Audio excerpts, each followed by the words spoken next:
All right, here we go. Section 5.3. So, in the last section, we introduced the idea of area under a curve and the strategy for approximating it using a thing called Riemann sum. And actually, we also introduced the definite integral in the last video, in the last section. So we're going to study those things in a little more detail this time. Last time, in the previous section, I kind of lied to you a little bit. I told you that what we're doing is calculating area between a curve and the x-axis. I called it area under a curve. I did hint at the fact that this is not exactly what we're doing, because I said we're just going to assume in the last video we were just assuming that the function was going to be above the x-axis. But of course, what's going to happen if the function dips down below the x-axis? Well, what's going to happen is that sometimes f of ci, so the function value at the sample points, like in the case of all these red points here, sometimes that is going to be negative. And when that happens, well, remember that AI is supposed to be the area of the that ith rectangle. Area. I'm put in air quotes because this is calculated by doing the function value f of ci times delta x. In other words, it's like the height, which is the function value, times the width, which is the delta x. Now, if you're going from a to b and a is less than b, then delta x will be positive because you're doing b minus a over n. That should be positive if a is less than b. F of ci, though, when this drops beneath the x-axis, f of ci becomes negative. So this is going to be a negative value in that situation. So what can actually happen is that you end up calculating, the approximate area, and you get a negative number, which doesn't make sense, right? Because area is supposed to be positive. That's because we're not really calculating area. What we're actually doing is calculating what we call net area. So what that means is for what we're doing here with Riemann sums and with definite integrals, anytime the function is above the x-axis, that area is considered positive, and anytime it's below, that area is considered negative. So, for example, if the area above and the area below are exactly equal to each other, then the positives and the negatives cancel one another out, and the definite integral would actually be equal to 0 on the interval in question. So in general, it's possible to end up with a positive answer if there's more area above the x-axis than below, and it's possible to end up with a negative answer if there's more area below than above. Okay. When we define the definite integral, I'm just going to write the definition down again. Definite integral is defined like this: an integral from a to b of a function f of x dx. So a to b establishes the interval on which we're doing the integration. F of x is the function, that describes the curve. This is defined as a limit as n approaches infinity, where n is going to be representing the number of different small rectangles, or tall, skinny rectangles. We're summing I equals 1 to n, so we're summing up for over all those rectangles the function value at some sample point, which usually I take the right-hand endpoint to be the sample point. So there is the right-hand endpoint formula, and then times delta x for the width. So that's height times width. And this limit gives you the exact net area between curve and x-axis on the interval from a to b. Okay, so that's what a definite integral really is, and what it really does. So next we're going to go ahead and start discussing some properties. So as you know, we often have to establish useful properties of things. We went over properties of limits. Recently we went over properties of sigma notation, so properties of summation, which is summing up things. That's all that is. In the first section, 5.1, we talked about properties of indefinite integrals. Now we're going to talk about properties of definite integrals. And a lot of them are the same, except I want to make clear that the properties of indefinite integrals were more about antiderivatives, right? It's like we were sort of thinking about how do antiderivatives work. The properties of definite integrals, we need to be thinking about this limit of a sum of rectangle areas, net area, right? So this limit of a Riemann sum, that's what we should be thinking about for these properties. And let's consider this at the moment, let's consider this to be completely unrelated to indefinite integrals. Okay, the whole antiderivative thing and the area thing, as of now, we should be thinking them as separate, unrelated things.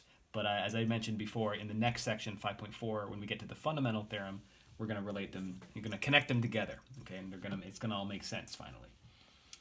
But okay, let's talk about some basic ones. First of all, I bet you can guess which one comes first. If you have a constant multiple of a function, when you take a definite integral, a constant multiple can factor out of a sum and can also be pulled outside of a limit by the constant multiple rule for limits. So if we had a c right inside here, we could pull it out of the sum, and then we could pull it out of the limit. So overall, that means that a c, constant multiple inside a definite integral, can be pulled out to become a constant multiple on the outside of the definite integral. Okay, one of the things that this means is basically that scaling a function by something doesn't scales the area by the same amount. So if your function does this, and this is your area here, if you scale that by some factor, like say you double it, then you also will be doubling the area. Okay, that's what that means. 2. And this one also is pretty obvious and follows from the equivalent properties for sums and limits. It's gonna, the definite integral of a sum or a difference is the sum or difference of definite integrals. So we have a sum and difference rule for these guys as well. Okay, so adding functions and then calculating the net area is the same as calculating the net areas and adding those together. Okay. 3. If you have a definite integral from a to a of some function f of x with respect to x, that always equals, I bet you could guess. Here, let me draw a picture. Here's the function. Here's a. If you're going from a to a, in other words, your limits of integration, these are called the limits of integration. The lower limit and the upper limit of integration are equal.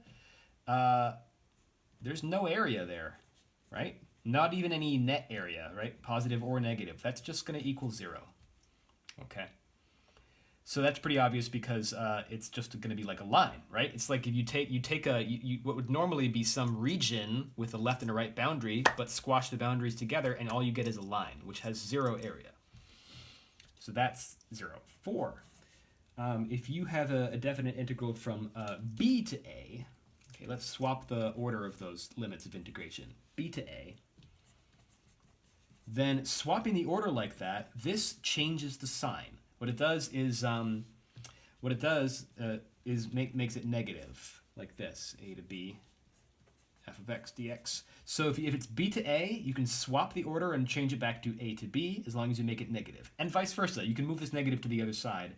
If it's a to b, you can swap it to be b to a as long as you make it negative. Okay.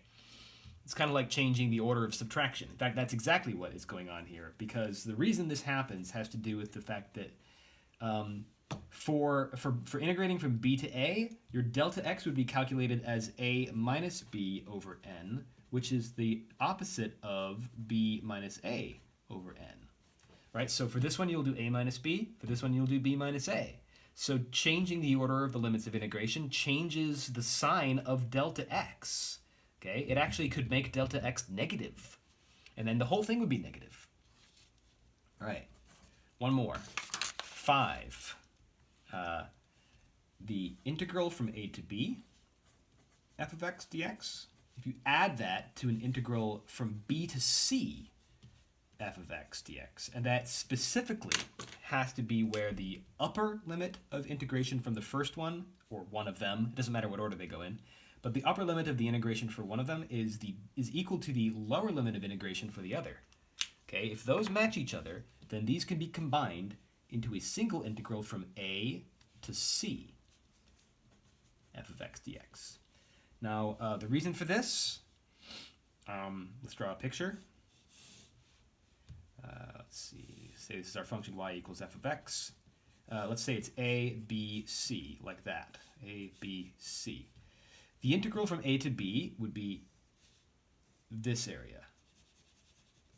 The integral from b to c would be this area. So if you have this plus this, then that's equal to the integral from a to c, which would just be like the whole area all at once. So that picture, I hope, makes this rule pretty obvious. What's a little less obvious is that the a, b, and the c don't actually have to be in order from left to right, like, you know, a being smallest and c being largest. If you put them in order, then the picture makes it very clear that this should be true, because it's just adding this and adding this gives you the whole thing from a to c. But actually, you could swap it around and have the order be a little bit different. And if you take into consideration rule number 4 that I wrote down here, about when you swap the order, then you can make it negative, you could end up talking about like the whole area minus this area leaves you with this area, or something like that. So any combination, you know, putting the a, b, and the c in any order at all works. It still works. And you can kind of think through different versions of that and justify that to yourself, if you'd like. All right, so that'll do it for this video. In the next video, we're gonna look at some basic integrals using geometry.